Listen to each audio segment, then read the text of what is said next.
Healthy और 100% pure का सच। भ्रामक विज्ञापनों पर एफएसएसएआई की कड़ी कार्रवाई। भारतीय खाद्य सुरक्षा और मानक प्राधिकरण एफएसएसएआई ने कहा कि उसने भ्रामक विज्ञापनों, झूठे दावों और लेबलिंग के नियमों का पालन न करने पर हाल के महीनों में खाद्य कंपनियों को 150 से अधिक नोटिस जारी किए हैं।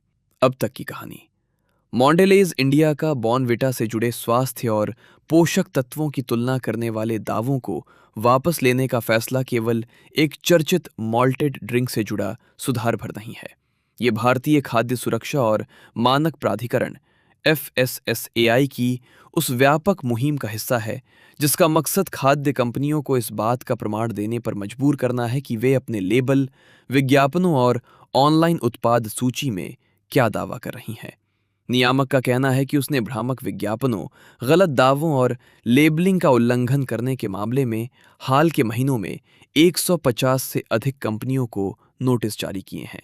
इस सूची में देश की कई बड़ी पैकेज्ड फूड और बेवरेज कंपनियां शामिल हैं, जिनमें Nestle India, PepsiCo, Coca Cola India, Abbott India, Red Bull India, Danone India, Mondelez India, Ferrero India और केनव्यू शामिल है।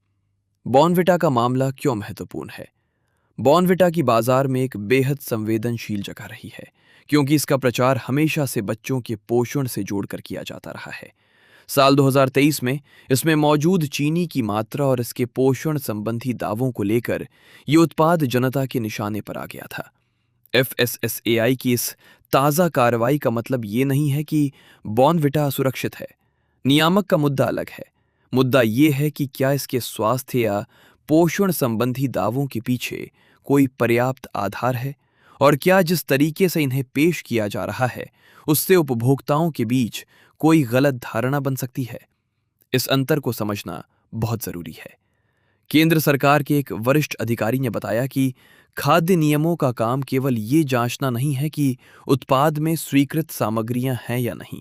नियम ये भी तय करते हैं कि किसी उत्पाद के पोषक गुणों और लाभों को किस तरह प्रचारित किया जा रहा है। उन्होंने उदाहरण देते हुए बताया कि यदि कोई दावा ये संकेत देता है कि उत्पाद किसी विशेष स्वास्थ्य लाभ में मदद करता है, तो इससे लोगों की उम्मीदें उत्पाद की वास्तविक सामग्री या उपलब्ध सबूतों से कहीं अधिक बढ़ सकती हैं। मॉन्डेलेज ने अब एफएसएसएआई द्वारा चिन्हित किए गए दावों को वापस ले लिया है और ई-कॉमर्स प्लेटफॉर्म से इनसे जुड़े विज्ञापन हटा दिए हैं। बड़ा मुद्दा, 100% का क्या अर्थ है? बॉर्नविटा पर हुई कार्रवाई एफएसएसएआई की एक और चिंता से जुड़ी है। 100% जैसे पूरी गारंटी देने वाले शब्दों का इस्तेमाल। मई 2025 में एफएसएसएआई ने खाद्य कंपनियों को सलाह दी कि वे अपने लेबल, पैकेजिंग और प्रचार सामग्री पर 100% शब्द का इस्तेमाल बंद करें। इसके पीछे तर्क ये था कि ऐसे शब्दों से उपभोक्ताओं के मन में उत्पाद की पूर्ण शुद्धता या श्रेष्ठता का गलत एहसास पैदा हो सकता है।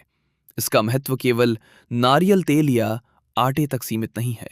पैकेज्ड फूड के इस प्रतिस्पर्धी बाजार में शुद्ध, प्राकृतिक, हेल्दी, इम्यूनिटी बढ़ाने वाला और 100% जैसे शब्द बिक्री बढ़ाने वाले बेहद शक्तिशाली माध्यम है। उपभोक्ता पोषण संबंधी चार्ट या सामग्री की सूची देखे उससे पहले ही ये शब्द उनके खरीदने के फैसले को प्रभावित कर सकते हैं। हाल ही में सुधारे गए कुछ मामलों से पता चलता है कि किस किस तरह के दावों की जांच की जा रही है। एमवे इंडिया ने अपने 100% प्योर कोकोनट ऑयल की पैकेजिंग और प्रचार से 100% शब्द हटा लिया है और अपने कैफीन युक्त एक्सएस प्रोडक्ट से एनर्जी ड्रिंक शब्द भी हटा दिया है। केरल की कंपनी जुजा फूड्स अपने बेबी फूड प्रोडक्ट से इम्यूनिटी, मजबूत हड्डियों और कैल्शियम से जुड़े दावों को वापस लेने पर सहमत हो गई है। कार्रवाई के दायरे में अब ई-कॉमर्स भी क्यों? एक महत्वपूर्ण बदलाव ये आया है कि नियमों का पालन कराना अब सिर्फ सुपरमार्केट के शेल्फ पर रखी महज उस मौजूदा पैकेजिंग तक सीमित नहीं है। एफएसएसएआई ने अपनी जांच का दायरा ई-कॉमर्स प्लेटफॉर्म्स और फूड सर्विस देने वाले संस्थानों तक बढ़ा दिया है। उसने ऑनलाइन मार्केटप्लेस के साथ साथ रेस्टोरेंट और अन्य फूड बिजनेसेस को भी नोटिस जारी किए हैं। ये इसलिए महत्वपूर्ण है क्योंकि ऑनलाइन प्रोडक्ट पेजों पर किए गए दावे, तस्वीरें और प्रचार की भाषा उस मौजूदा पैकेज से अलग हो सकती है जो दुकान में मिलती है। FSSAI के अनुसार उपभोक्ताओं के लिए ये अंतर पहचानना मुश्किल होता जा रहा है। अक्सर खरीदारी का फैसला दुकान में लेबल पढ़ने के बजाय ऑनलाइन बैनर या उत्पाद के विवरण को देखकर लिया जाता है।